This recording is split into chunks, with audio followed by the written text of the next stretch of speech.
ॐ त्रिपुराय विद्महे तुलसी पत्ताय धीमहि तन्नो तुलसी प्रचोदयात्। गणेश भगवान की जय। श्री शिवाय नमस्ते। नवरात्रि की हार्दिक शुभकामनाएं।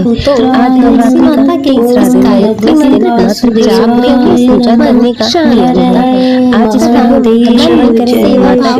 पूजा का स्वागत है। नवरात्र मंदिर को सच्चे मन से मात्र सुंदरी की पूजा करता है तो इसके जीवन में सभी समस्याएं दूर हो जाती है और इससे सुख और समृद्धि की प्राप्ति होती है। नवरात्रि तीसरी महाविद्या विवाह सुंदरी अनुपम सौंदर्य भक्तों को अभयदान प्रदान करने वाली एकादशी का विराजमान देवी त्रिपुर सुंदरी विष्णु का नाम प्रख्यात है। इनको राजेश्वरी बाला मीनाक्षी कामाक्षी शताक्षी माहेश्वरी कहा जाता है। स्त्री के सौंदर्य शास्त्र की भी से ही आई है।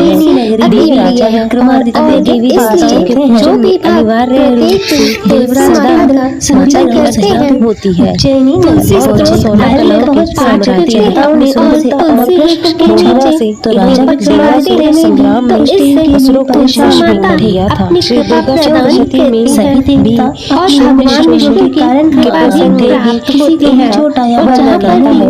देवी अपने लक्ष्मी सौंदर्य की छठ के प्रकोप से विराजमान होती है और असुमादन हो जाता है। और उन्होंने विभिन्न धातुओं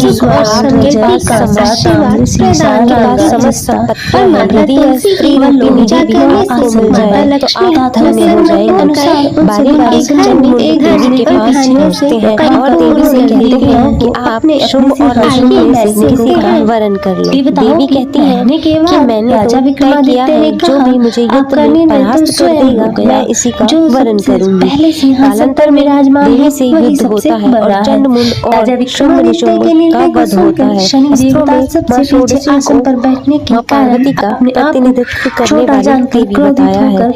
मां राजा विक्रमादित्य 16 वर्ष की कन्या के रूप में दिखाई देती है और शास्त्रों में बताया गया है कि तुम मेरी शक्तियों से परिचित नहीं हो, मैं तुम्हारा होता है और मां दुर्गा की समस्त रूपन में से एक राशि पर एक महीने प्रसिद्ध दिन सवा 2 दिन का है। अगर मातृ सुंदरी के स्वरूप की एक की जाए तो बृहस्पति सुंदरी 4 भुजाएं हैं। ये अपने हाथों में किसी राशि पर 7.5 वर्ष धनुष और बाण धारण करती है। 7.5 तक आई रहता हूँ। बड़े बड़े देवताओं को मैंने अपने प्रकोप से पीड़ित किया है। राम को 7.5 के कारण वन में जाकर रहना पड़ा और रावण को 7.5 के कारण ही युद्ध में मृत्यु का शिकार बनना पड़ा। राजा अब तू भी मेरे प्रकोप से बच नहीं सकेगा।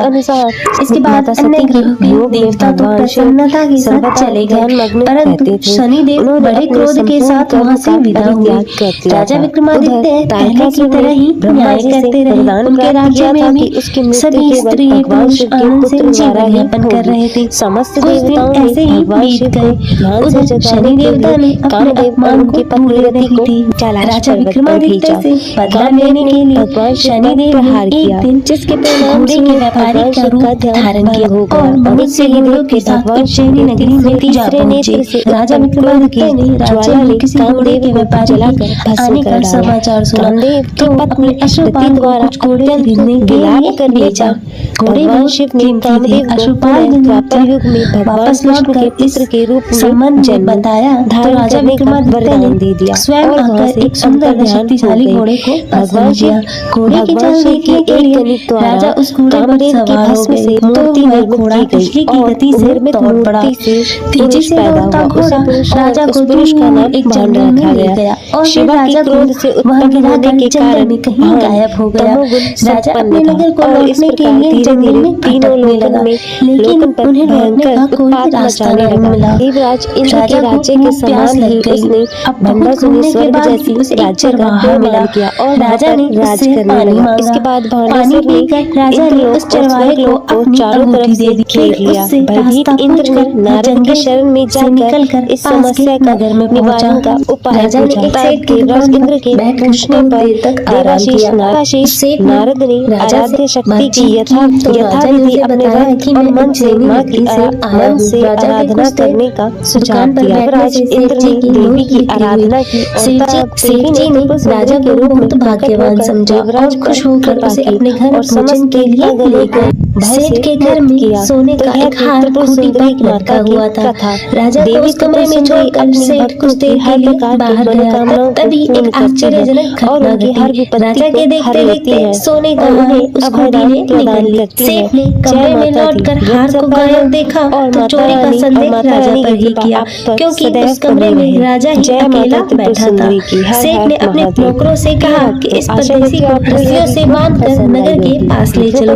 राजा विक्रमादित्य से हार के बारे में पूछा तो उसने बताया उसके देखते देखते खूंटी ने वह हार निकल लिया। इस पर राजा ने क्रोधित होकर चोरी करने के अपराध में विक्रमादित्य के हाथ पांव काटने का आदेश दे दिया। राजा विक्रमादित्य के हाथ पांव काटकर उसे नगर की सड़क पर छोड़ दिया गया। कुछ दिन बाद एक तेली उसे उठाकर अपने घर ले गया और उसे अपने कोलू पर बिठा दिया। राजा आवाज देकर बैलों को हाँकता। इस प्रकार तेली का बैल चलता रहता और राजा को भोजन मिलता रहा। शनि के प्रकोप की 7.5 पूरी होने पर वर्षा ऋतु प्रारंभ हुई। राजा विक्रमादित्य एक रात मेघ मल्हार गा रहा था कि तभी नगर के राजा की लड़की राजकुमारी मोहिनी रथ पर सवार उस तेली के घर के पास से गुजरी। उसने मेघ मल्हार सुना तो उसे बहुत अच्छा लगा और दासी को भेजकर गाने वाले को बुलाने के लिए कहा। दासी ने लौटकर राजकुमारी को अपंग राजा के बारे में सब कुछ बता दिया। राजकुमारी उसके मेघ मल्हार से बहुत मोहित हुई, अतः उसने सब कुछ जानकर भी अपंग राजा से विवाह करने का निश्चय लिया। राजकुमारी ने अपने माता पिता से जब यह बात की तो वे हैरान रह गए। रानी ने मोहिनी को समझाया, बेटी तेरे भाग्य में तो किसी राजा की रानी होना लिखा है, फिर तू उस अपंग से विवाह करके अपने पांव पर कुल्हाड़ी क्यों मार रही है। राजकुमारी ने अपनी जिद नहीं छोड़ी।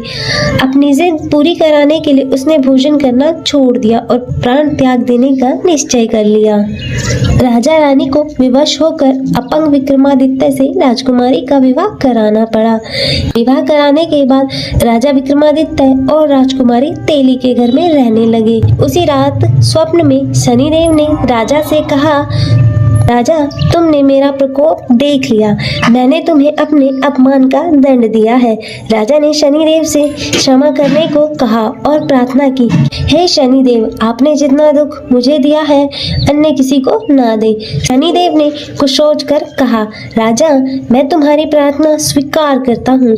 जो कोई स्त्री पुरुष मेरी पूजा करेगा, शनिवार को व्रत करेगा, मेरी व्रत कथा सुनेगा, उस पर मेरी अनुकंपा बनी रहेगी। प्रातःकाल राजा विक्रमादित्य की नींद खुली तो उसने अपने हाथ पांव देखकर राजा को बहुत खुशी हुई। उसने मन ही मन में शनिदेव को प्रणाम किया। राजकुमारी भी राजा के हाथ पांव सही सलामत देखकर आश्चर्य में डूब गई। तब राजा विक्रमादित्य ने अपना परिचय देते हुए शनिदेव के प्रकोप की सारी कहानी सुनाई। सेठ जी को जब इस बात का पता चला तो दौड़ता हुआ तेली के घर पहुंचा और राजा के चरणों में गिरकर क्षमा मांगने लगा। राजा ने उसे क्षमा कर दिया क्योंकि यह सब तो शनिदेव के प्रकोप के कारण हुआ था। सेठ राजा को अपने घर ले गया, उसे भोजन कराया। भोजन कराते समय वहाँ एक आश्चर्यजनक घटना घटी। सबके देखते देखते उस खूंटी ने हाथ उगल दिया। सेठ जी ने अपनी बेटी का विवाह भी राजा के साथ कर दिया और बहुत से स्वर्ण आभूषण धन आदि देकर राजा को विदा कर दिया। राजा विक्रमादित्य राजकुमारी मोहिनी और सेठ जी की बेटी के साथ उज्जैनी पहुंचे तो नगरवासियों ने हर्ष के साथ उनका स्वागत किया। अगले दिन जब राजकुमार राजा विक्रमादित्य ने पूरे राज्य में घोषणा कराई कि शनिदेव सब देवों में सबसे श्रेष्ठ है, प्रत्येक स्त्री पुरुष को शनिवार को उनका व्रत करें और व्रत कथा सुने। राजा विक्रमादित्य की घोषणा से शनिदेव बहुत प्रसन्न हुए। शनिवार का व्रत करने वाले और व्रत कथा सुनने के कारण सभी लोगों की मनोकामनाएं शनिदेव की अनुकंपा से पूरी होने लगी और सभी लोग आनंद पूर्वक रहने लगे। ओम नमो भगवते वासुदेवाय नमः। हरे कृष्ण। श्री शिवाय नमस्तुभ्यम। तो आप सभी भक्तजन बड़े ही श्रद्धा और प्रसन्न चित मन से कथा को श्रवण कीजिएगा। उमापति श्री शंकर भगवान की जय, शनिदेव महाराज की जय, सर्व देवी देवताओं की जय। कथा के अनुसार किसी गांव में एक ब्राह्मण अपने परिवार के साथ रहता था और सुबह वह जब सोकर उठता तो कुछ चिंतित रहता था। तब उसकी पत्नी ने पूछा कि आप सुबह सुबह किस चिंता में हो। तब ब्राह्मण ने कहा कि आजकल मुझे रोज स्वप्न में नीले कपड़े पहने एक व्यक्ति दिखाई देता है और कहता है कि मैं तेरे लगूंगा। और तब यह सुनकर उसकी पत्नी बोली, यह तो शनिदेव है और आप पर शनि की दशा लगने वाली है। अब वह सपने में आए तो उनसे कहना कि लग जाओ, लेकिन सवा पहर से ज्यादा की हाँ मत भरना। और अगले दिन फिर ब्राह्मण को रात में वही स्वप्न आया तो ब्राह्मण बोला, लग जाओ। तब शनिदेव ने कहा, ब्राह्मण मैं तेरे 7.5 साल के लिए लगूंगा। तो वह ब्राह्मण बोला, नहीं महाराज, यह तो मुझसे सहन नहीं होगा। फिर शनिदेव बोले, ठीक है तो मैं 5.5 साल के लिए लगूंगा। तब इस पर भी ब्राह्मण बोला, नहीं महाराज, यह भी नहीं। फिर शनिदेव बोले, 2.5 वर्ष। तो ब्राह्मण बोला, महाराज यह तो नहीं झेला जाएगा। फिर ऐसा करते करते शनिदेव बोले कि सवा प्रहर के लिए तुझे मेरी दशा सहनी ही होगी। और तब उस पर ब्राह्मण ने हाँ कर दी और सुबह उठकर ब्राह्मण ने अपनी पत्नी को सारी बातें बताई और बोला, मुझे सवा प्रहर की दशा लग गई है, तू मुझे सोने के 2 टक्के दे दे। मैं जंगल में चला जाता हूँ और वहाँ बैठकर पूजा पाठ करूँगा और पूरा समय होने पर वापस आ जाऊँगा। और तू घर पर ही रहना और बच्चों का भी ध्यान रखना और बाहर मत जाने देना और किसी से झगड़ा भी मत करना। तब ऐसा कहकर ब्राह्मण जंगल में चला गया और वहाँ पूजा पाठ करने लगा। फिर 1 प्रहर बीत गया। तब ब्राह्मण ने सोचा कि 1 पहर तो बीत ही गया है, थोड़ी सी देर है, यह तो रास्ते में ही कट जाएगी। तब ऐसा सोचकर वह ब्राह्मण घर की ओर चल पड़ा, परंतु शनि की दशा से कौन बच सकता है। और तब शनिदेव ने रास्ते में मतीरे लगा दिए। फिर ब्राह्मण ने सोचा 2-4 मतीरे बच्चों के लिए ले चलता हूँ।